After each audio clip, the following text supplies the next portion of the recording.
हरे कृष्णा। आज के इस अंक में हम सुनेंगे वट सावित्री व्रत की कथा। पौराणिक मान्यताओं के मुताबिक मध्य देश में अशुपति नाम के धर्मात्मा राजा राज्य करते थे। उनकी कोई संतान नहीं थी। राजा ने संतान प्राप्ति के लिए यज्ञ करवाया। उसके कुछ समय बाद उन्हें एक सुंदर कन्या की प्राप्ति हुई, जिसका नाम उन्होंने सावित्री रखा। विवाह योग्य होने पर सावित्री को वर खोजने के लिए कहा गया तो उसने धुम्रसेन के पुत्र सत्यवान का पति के रूप में वरण किया।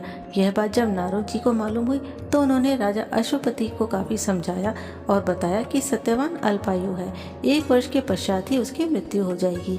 नारद जी की यह बात सुनकर उन्होंने पुत्री को समझाया, पर सावित्री सत्यवान को ही पति के रूप में पाने के लिए अडिग रही। सावित्री के दृढ़ निश्चय के कारण राजा अशुपति ने सावित्री और सत्यवान का विवाह कर दिया। सावित्री सास ससुर और पति की सेवा में लगी रही। नारद जी ने मृत्यु का जो दिन बताया था, उस दिन सावित्री ने सत्यवान के साथ वन जाने का निश्चय किया।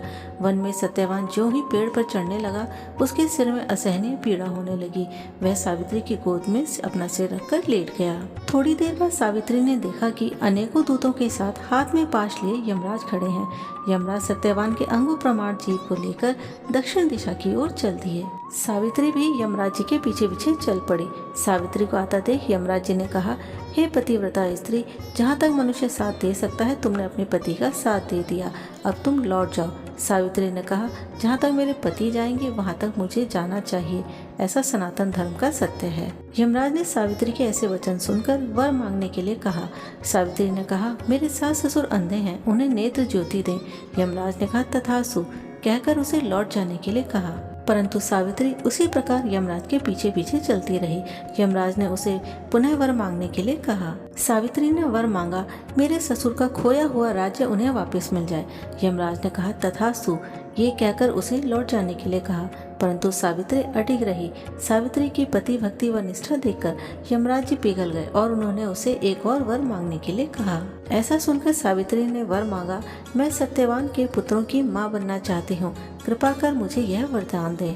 सावित्री की पति भक्ति से प्रसन्न होकर अंतिम वरदान देते हुए यमराज ने सत्यवान को पाश से मुक्त कर दिया और अदृश्य हो गए। सावित्री अब उसी वट वृक्ष के पास आई। वट वृक्ष के नीचे पड़े सत्यवान के मृत शरीर में जीव का संचार हुआ और वह उठकर बैठ गया। सत्यवान के माता पिता की आंखें ठीक हो गई और खोया हुआ राज्य भी वापस मिल गया। इस प्रकार सावित्री को अखंड सौभाग्य की प्राप्ति हुई और वह सुख से अपने पति के साथ अपना जीवन यापन करने लगी। पौराणिक मान्यताओं के अनुसार वो ज्येष्ठ मास की अमावस्या का दिन था। तभी से वट सावित्री व्रत की प्रथा चली आ रही है। इस दिन सभी स्त्रियां अपने पति की दीर्घायु के लिए व्रत करती हैं और वट वृक्ष के साथ माता सावित्री और सत्यवान का पूजन करती हैं। कथा को सुनने के बाद माता सावित्री से मंगल कामना करनी चाहिए कि हे माता, जिस तरह से आपको अखंड सौभाग्य की प्राप्ति हुई, उसी तरह से हमें भी अपने जीवन में अखंड सौभाग्य की प्राप्ति हो। बोलिए सावित्री माता की जय।